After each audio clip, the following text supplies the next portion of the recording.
that the ISNA show is around the corner, so be ready to get your tickets with that. As well, we have Halal Fest. It's going to be going on in Naperville, Illinois, August the 3rd. We have the WD Muhammad 60th anniversary going on in Philadelphia, August 1st and the 2nd. I'm going to be at Marlin Hills Comedy Club in Milwaukee, Wisconsin, July the 26th. And this weekend, I'm going to be at Midtown Mosque in Memphis. We're going to be raising some funds for Midtown Mosque. I hope you guys are going to be able to get there for those that are here. We're going to have so many people. We have Imam Hamza. We have Imam Hamza. We have Imam Zaid. We've got a lot of things going on. I'm just happy to be in the spot. Shout out to Mercy Bakery as well. Okay. And who else I want to shout out? My Salama clothing. I do have some of the clothes. I'm going to show you guys maybe a little bit later. But listen, I don't want to delay on the show. This is why. We only have 45 minutes, and I want to make use of the 45 minutes. I do take this time to do the warm up, the cold open, if you will. So let me throw this thing out here. Here's a problem. Mental health is at all-time high. And we're talking about having good mental health. We're talking about a crisis, but I want people to know that I've been a part of this crisis for a really, really long time, from teaching special ed going all the way back to 1992. One of the biggest arguments that we had in special ed was the availability and the willingness for people to access mental health, but also being out of a school situation, a clinical situation where people could benefit from it. And one of the things we ran into was the stigma with mental health, the idea that something was wrong with your mind, other than, you know what, we go through this world that has trauma. We have the ups and downs of it, and people not really embracing the idea that, you know what, we're not going to be 100% all the time. Maybe we're 85%, maybe we're 50%, maybe we're 15%, but it's in the process of the human experience. And one of the things that bothered us back in the day, I'm talking about us all, especially us severely most disturbed kids who dealt with children who had emotional issues, but that was the only thing we talked about, the violence and extreme behavior. We never really got to the part where we sat down and talked about what was making their mind and their hearts at some point in time. Was it working? Was it connecting? And the whole aspect of family counseling really wasn't even there back in the days. I mean, it was there, but we thought it wasn't. So alhamdulillah, we have Sister Misbah, Dr. Misbah Qureshi on the show today, and we're going to deep dive into some of that. I want to thank you guys for the nice comments that you shout out, Doc. You got some nice comments from the last show last month. We really appreciate you being here. So look, I'm going to cut my monologue short. We're going to start the show. Don't move. We'll be right back. This is Preacher Moss on the Shadow Show, talking about Are You Okay? Part 2 with Dr. Misbah Qureshi.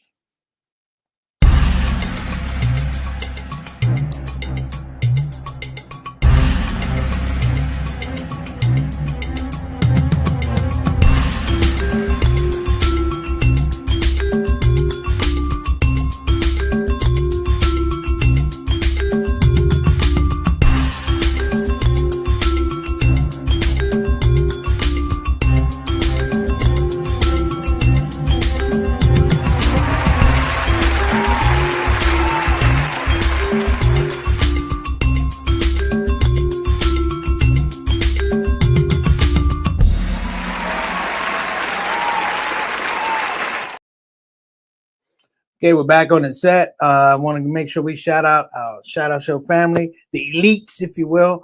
We have, of course, we got Sister Ree.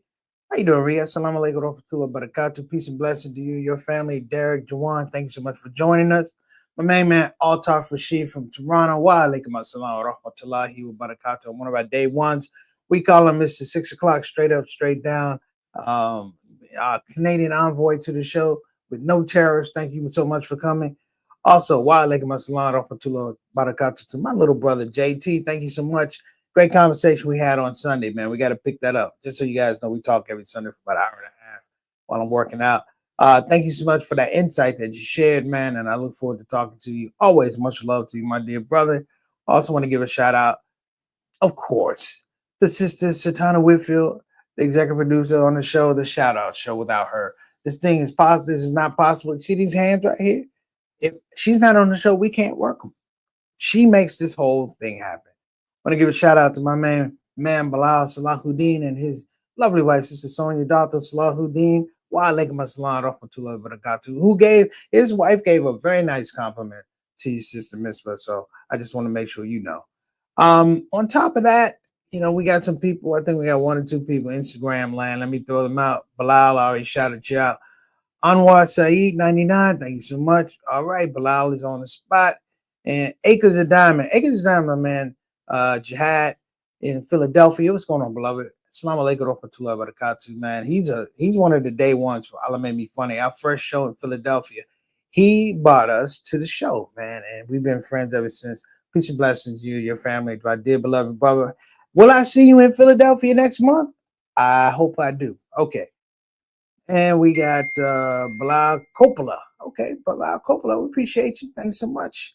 We're gonna keep it moving.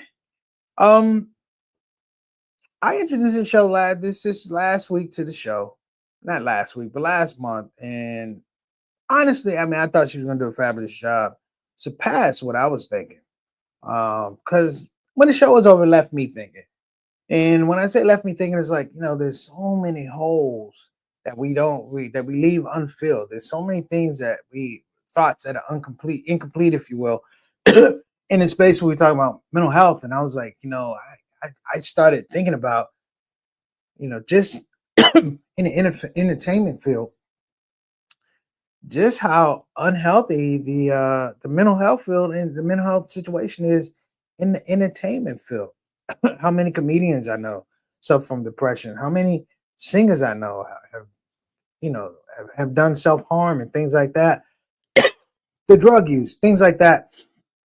But I don't want to, drag it down because I have some questions and I know you guys have some questions. So let me make this clear. If you have questions, put them in the comment section.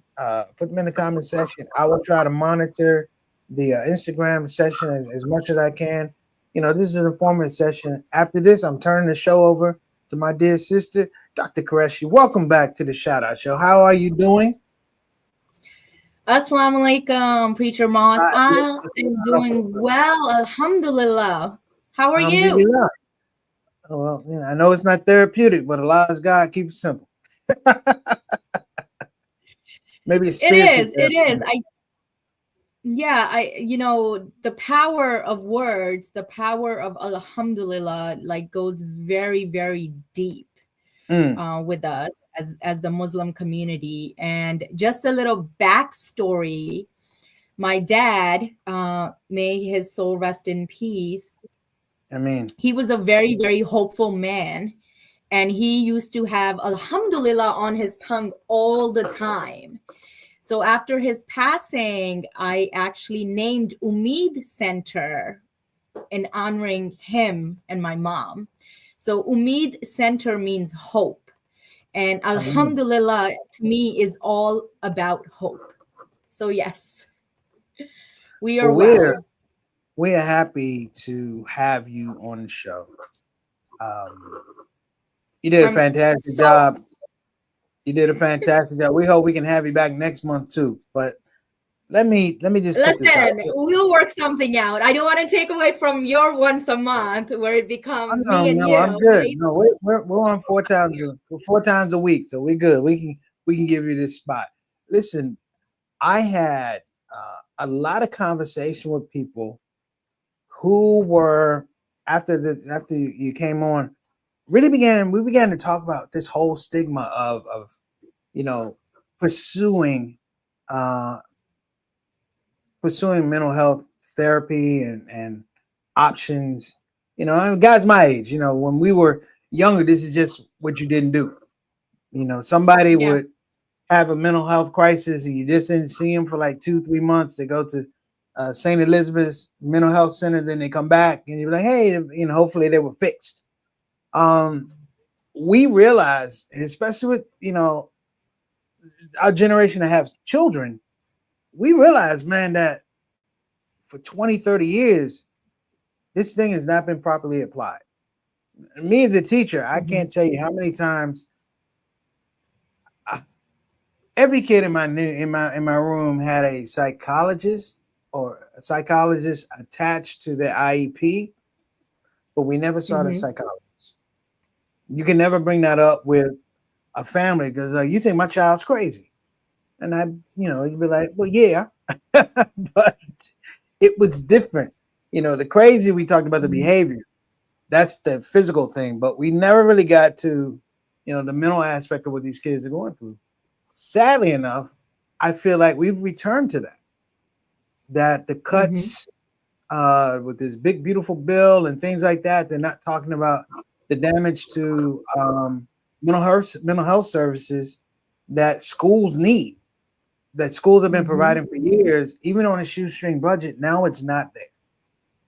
Now it Mm-hmm. seems like this situation environment has turned mental health into something that is, as conservatives say, it's just woke talk.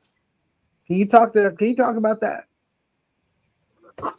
Well, I mean, first and foremost, unfortunately, as I mentioned briefly last week, we are part of a very oppressed system, right? Mm-hmm. And with the cuts in mental health, mental wellness, part of the message that we're getting is that our mental health is not important. So we're just going to cut it, right? It's like the first thing that will go.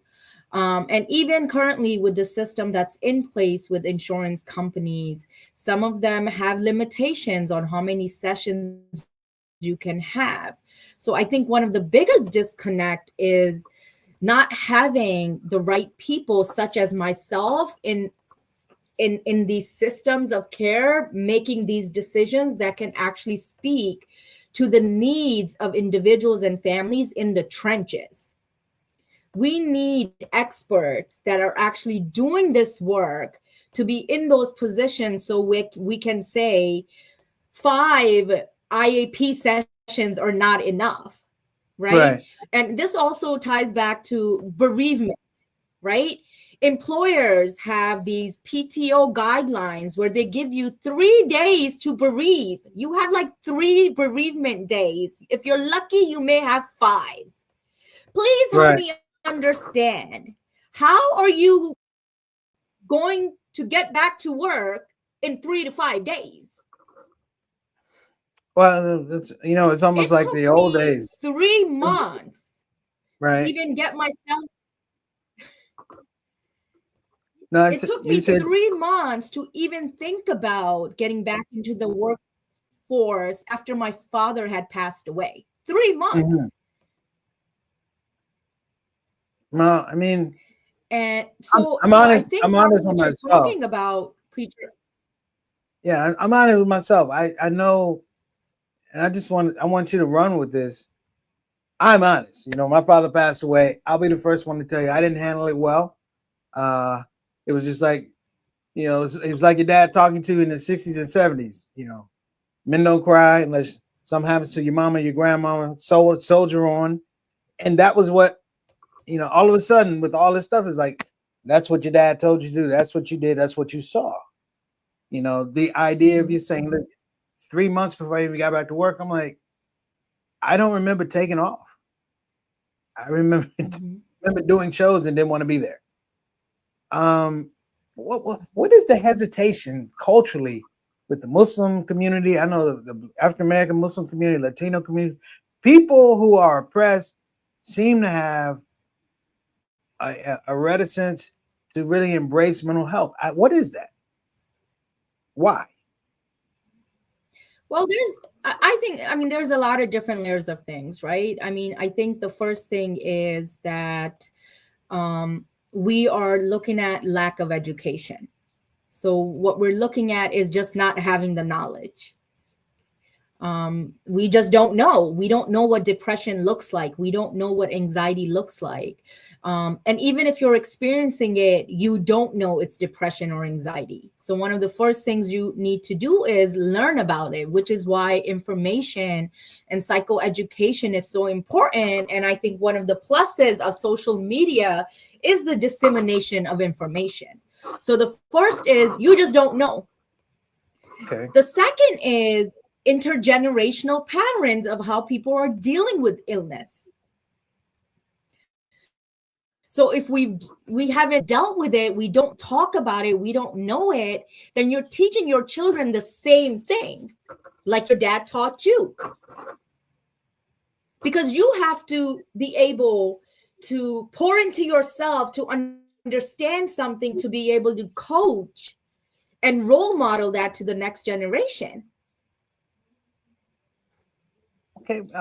And the third thing is, again, it's the mental health stigma, right? Like, it's like, oh, you're cray cray, or let's send that sister or sibling to, another state and act like we don't know what's going on, or they don't even exist, right?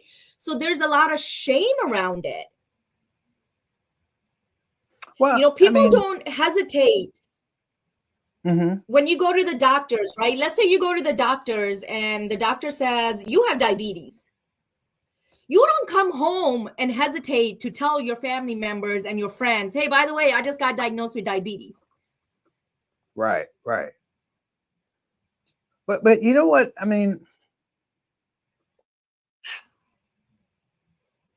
it's always, it seems always a mixed message that we've always dealt with. Mm-hmm. Ironic, so Tona and I met.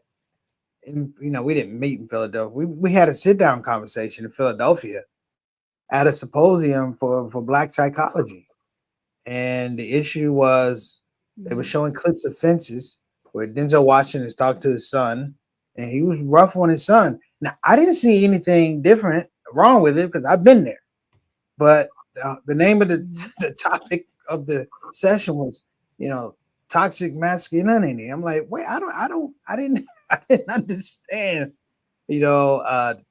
toxic masculinity. I'm like, our fathers told us what we needed to know about surviving because that's what they knew. They didn't have this expanded experience. They were like, this is what I can give my son or daughter at this point in time. It may not be enough, but this is what I could give them. And it just seemed like it was, yeah, it was a gut punch because all of a sudden it was toxic. I mean, where did it get to be toxic? I mean, have you heard that term a lot? Yes. have you heard that term a lot? Toxic masculinity, toxic positivity. Can everything be toxic? I have. The flip side is there's also a term, toxic femininity. Oh my God. Have you heard that? It sounds bad. Go ahead.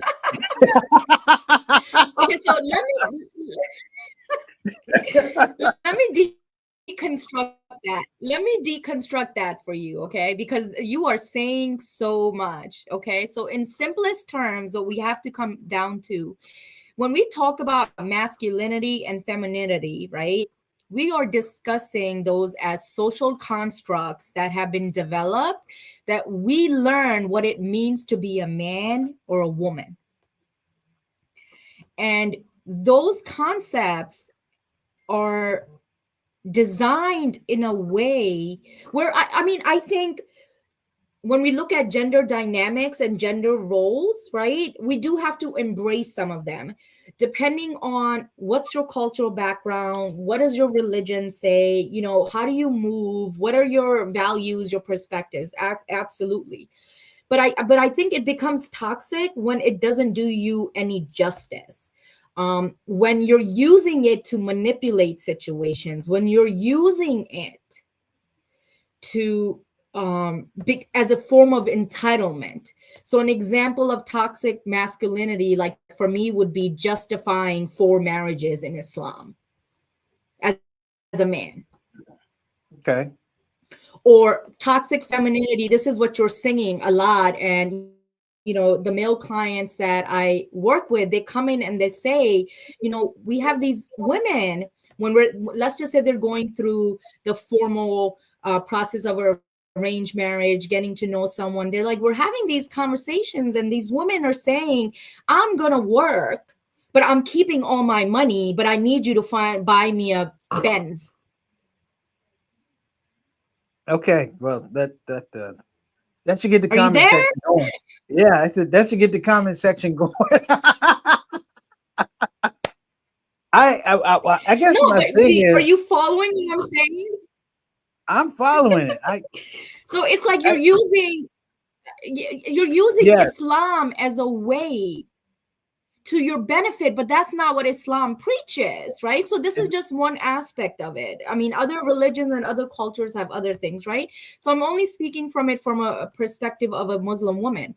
In Islam, mhm. yes, your husband, your fathers, your brothers, like they have a lot of responsibility, and the sole responsibility of being a provider does fall on the man who's the head of the household.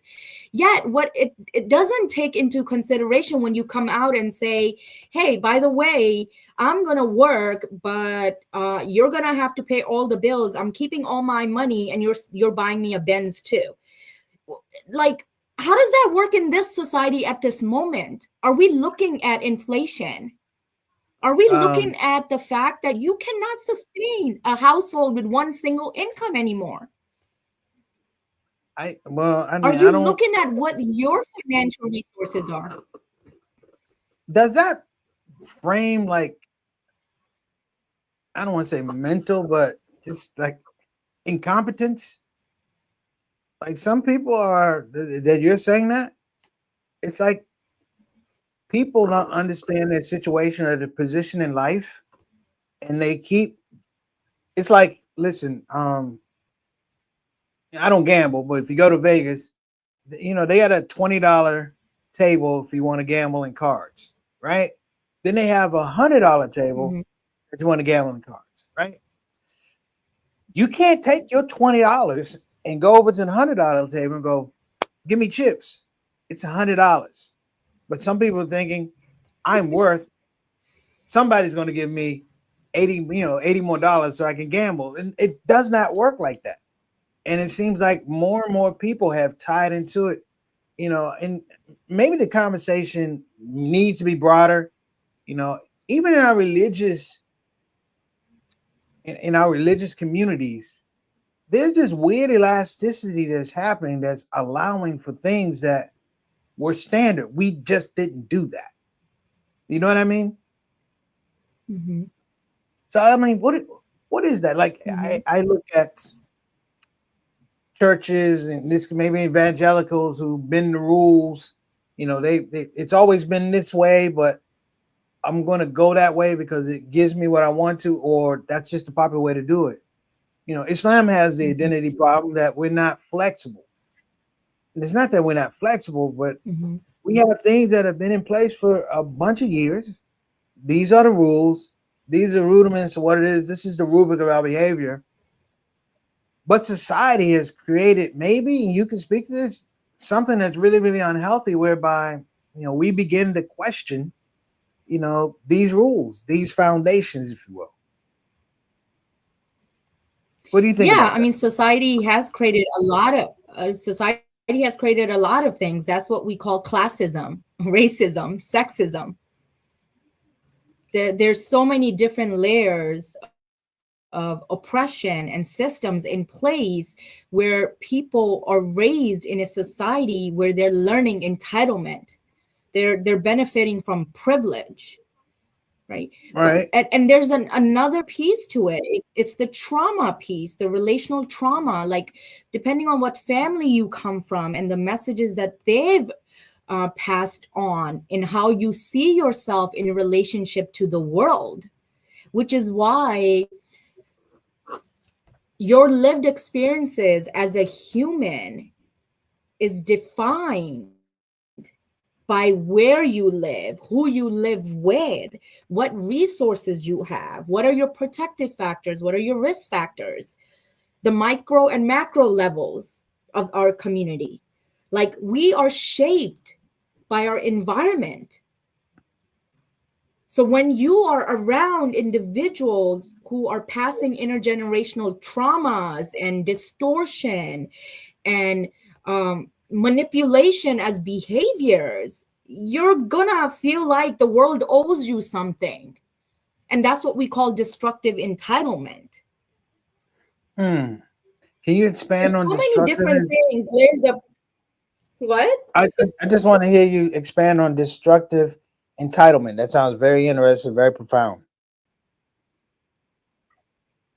Yeah, so destructive entitlement is a concept from a family therapy theory. And what it basically says is your lived experiences of trauma shape how you see the world.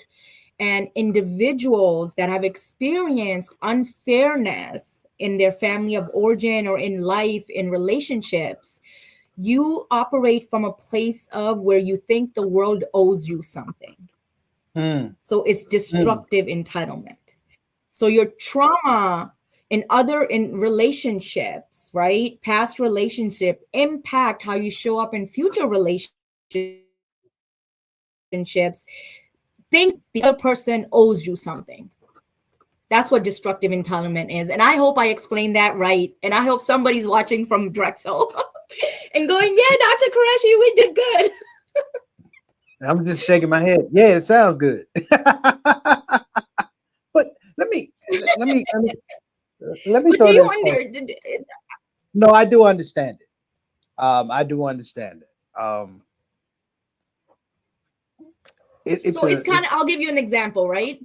So let's say you were in a previous marriage, right, where you were supporting your husband for one reason or another, and you guys had a lot of financial issues, right?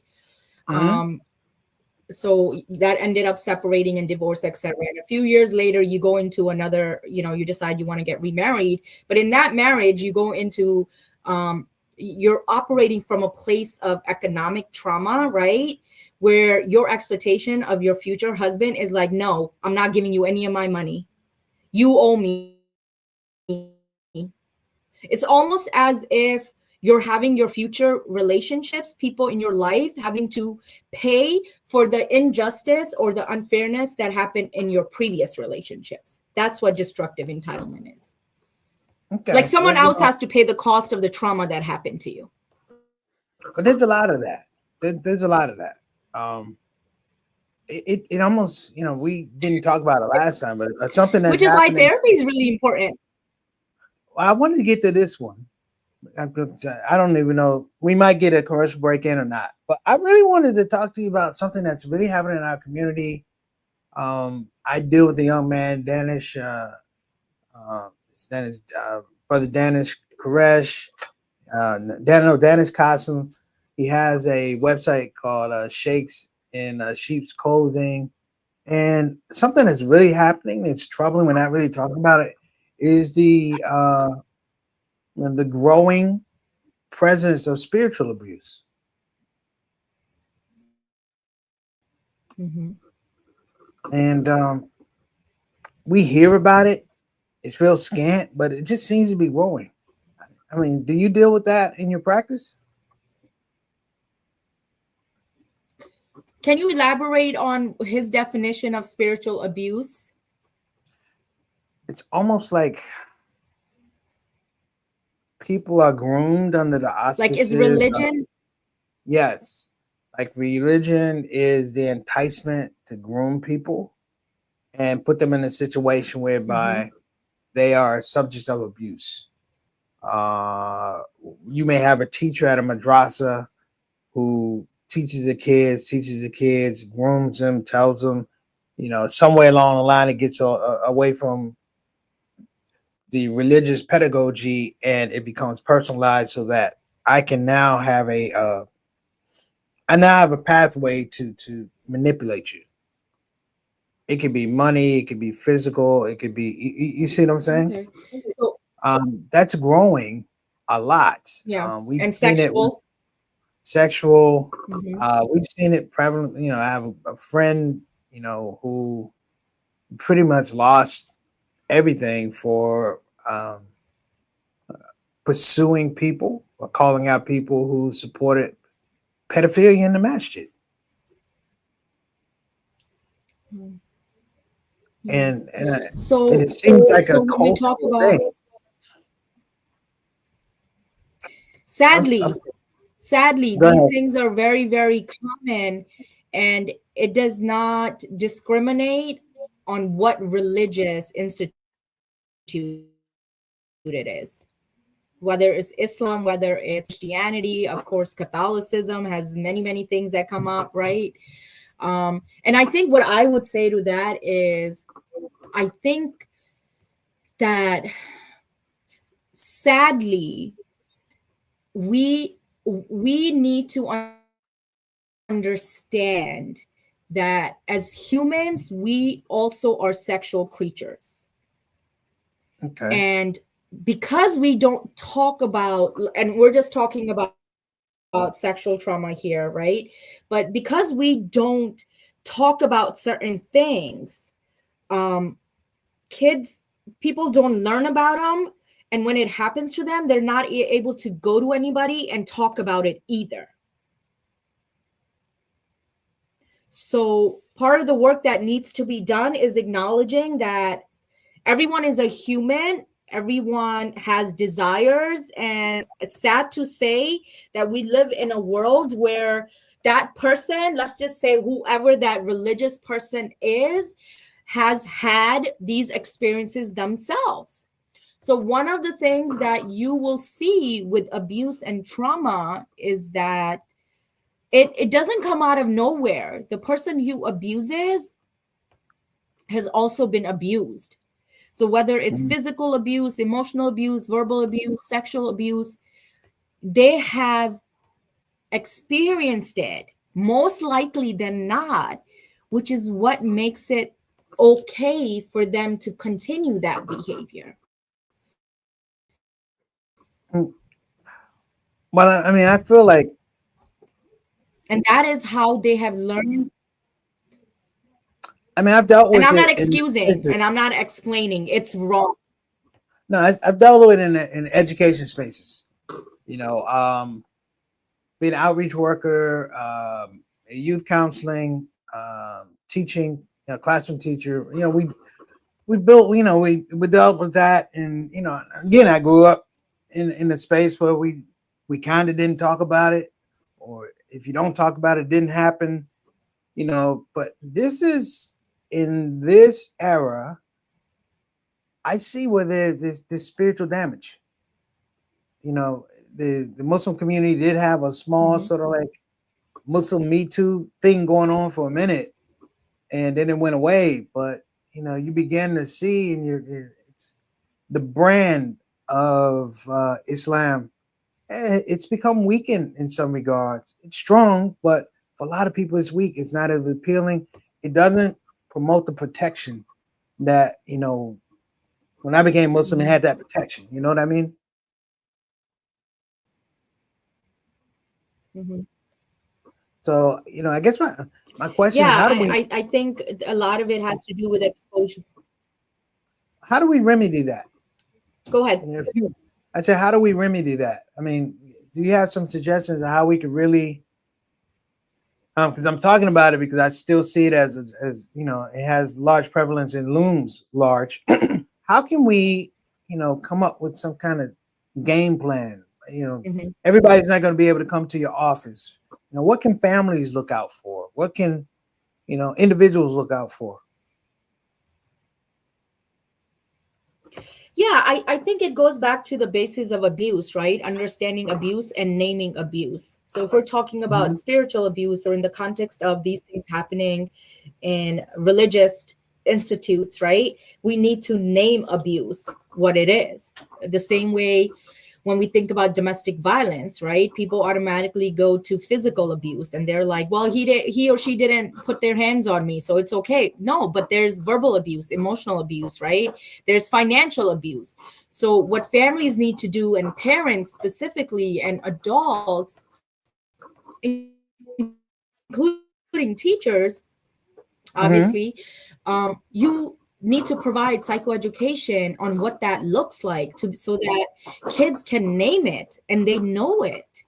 And even certain things like, um, when someone comes to you and automatically said, this is our little secret, don't tell anyone, and I'll give you chocolate or whatever, right?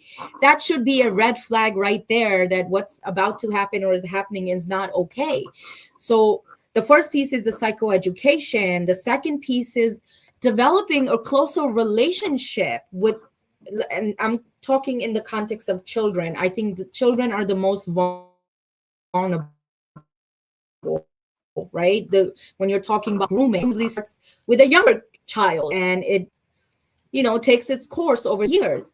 So I think you need to develop a close relationship if something does happen to them, so we can stop it. But obviously the goal is prevention, right? And then the 100%. last piece I will say, what's really important, when you see incidents of grooming, it's usually there is a detachment in your adult relationships with your caregivers. Kids are seeking love and care outside because they are not receiving it at home or in their close relationships. Can you So they're expand going on to that a little attach to bit? someone who's going to give them, yeah, you're naturally going to expand to someone who's going to give you attention, who's going to listen to you, who may buy you things. That's what grooming is. Okay. Right? Preparing a child to engage in some form of, behavior that's wrong, that's haram, That's all right. that's abusive. So if we look at these three things, right? Psychoeducation, relate with your children, and then the disconnect that exists, and the last two go hand in hand, right? The disconnect that exists, you're more likely to lower the incidence of abuse. Right. Well, But sad to say, we don't openly talk about these things. we don't. Doc, we're going to take a quick Sad break, to and when we say, come especially back, when it comes to religion. okay, Okay. then we have a little bit of a lag. We're going to take a quick break. We're going to be back. Nobody move. We're on the spot. Are you okay? Part 2 with Dr. Misbah Qureshi. We'll be right back. Assalamu alaikum warahmatullahi wabarakatuh, everybody. I'm Preacher Moss, Muslim comedian, OG, with a huge announcement. Get ready, Chicagoland, because Halal Fest 2025 is coming back August the 2nd and the 3rd. We're going to be at Frontier Park in Naperville, Illinois. You don't want to miss it. Let me tell you a few things just to get you guys ready. First of all, tickets are on sale. Early bird tickets are on sale. That's one. Number two, this is, of course, being brought to you. I got to give them their flowers. This whole presentation festival is being brought to you by, again, the Illinois Muslim Chamber of Commerce. So we're going to give them some love, too. And listen, we got live performances, cultural performances. You got live entertainment, live stand-up. That'd be me. And as well, we got food. We have connection. We got community. We just need you. Listen. Don't walk, run to your computer, go to your phone, find the nearest QR code, and get your tickets, brothers and sisters. Oh, by the way, if you get a ticket, your name is automatically going to be entered into a raffle, and there's going to be big prizes. I don't know what they're giving away, but big prizes, big laughs, big community, big Halal Fest. Don't miss it. Assalamu alaikum warahmatullahi wabarakatuh. Why are you standing there? Go get your tickets. I got to do everything. We're gonna give a quick shout out to some of my folks in Instagram land that they have graciously joined us. We got Amina Kelly, we got Astafir, we got Medina Institute, Zayed UO8, we got Mo Salada, we got Zafar in Austin. Shout out to Mate. We got Young Princess. We got Low Sweaty. We got C Sunny. We got, I can't even pronounce that, HKH Jackie. We got Maslama Lifestyle. I gave you guys a shout out earlier. I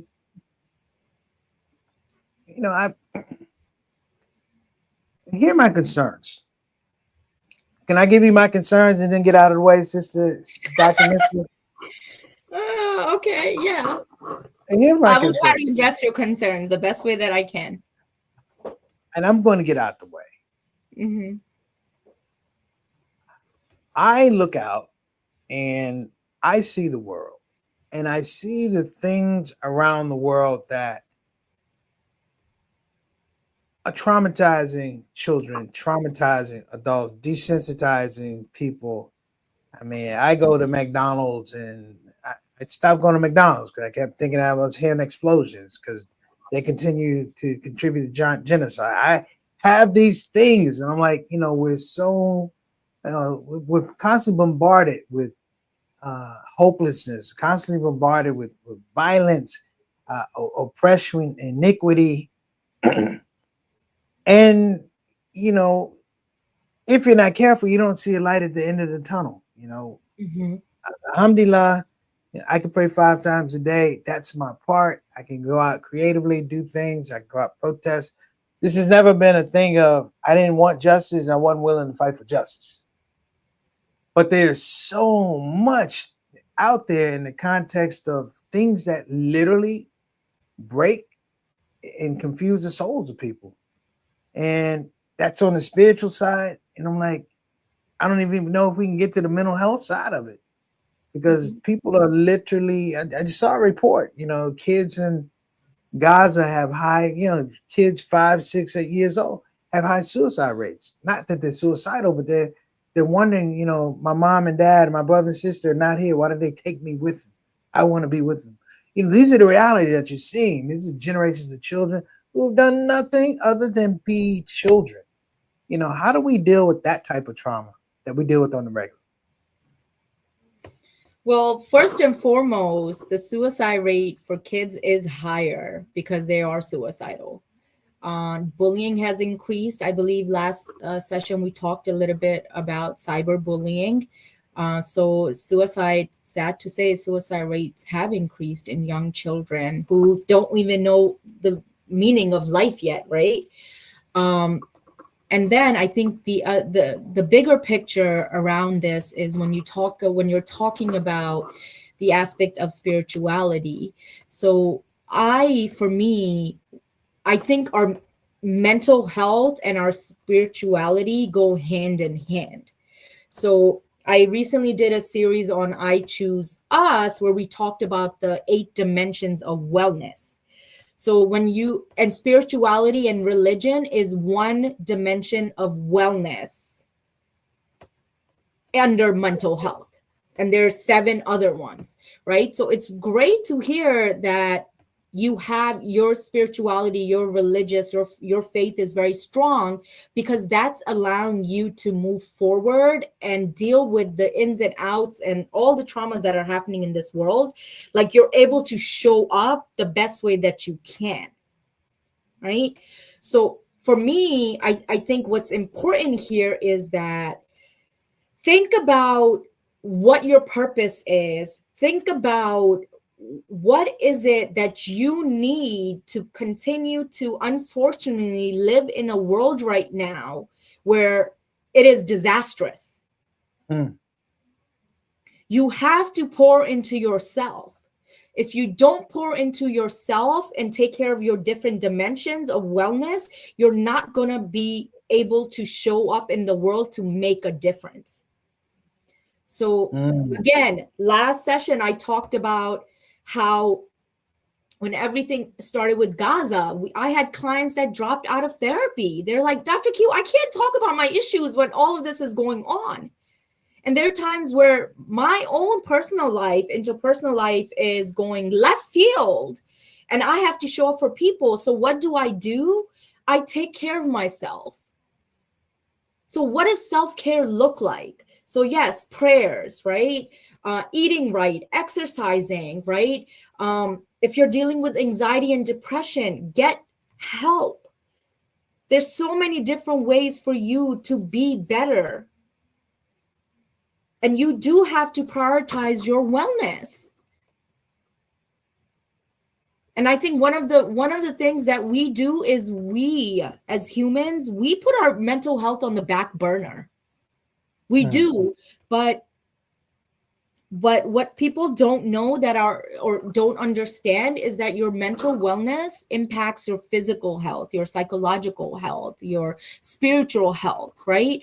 So for example, like there are a lot of people who suffer from depression that can't show up and go pray Jummah or say their prayers, can't get up.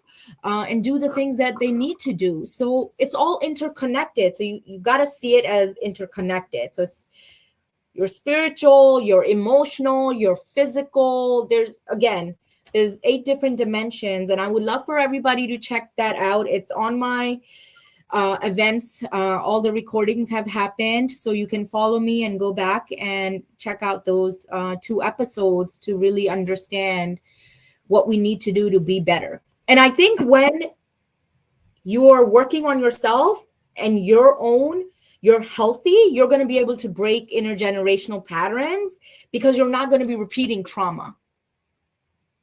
We are also contributing to trauma. I think we need to put together a session, a workshop or something. I'd be glad to put it together and just have people come on and have you talk about these things. Absolutely.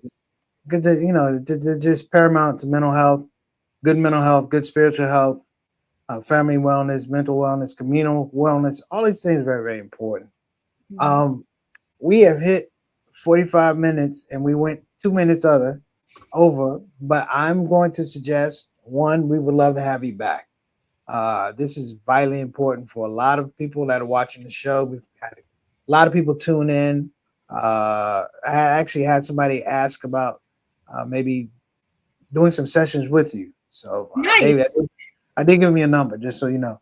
But I think this is really, really important, and I really appreciate you coming on. Not just for the folks that watch, I get something out of it too. I hope other folks get something out of this conversation. Listen, we love to have you back again next month. According to your schedule, I know you're going to be traveling soon, but listen, don't forget about us because we're definitely not going to forget about you. All right? Well, thank you so much, Preacher Moss. I would love to be back.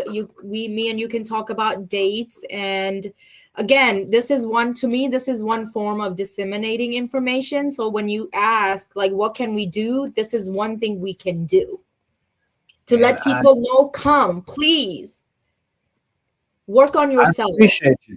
We're going to work on ourselves. That's our thing. Absolutely. That's going to be the next show.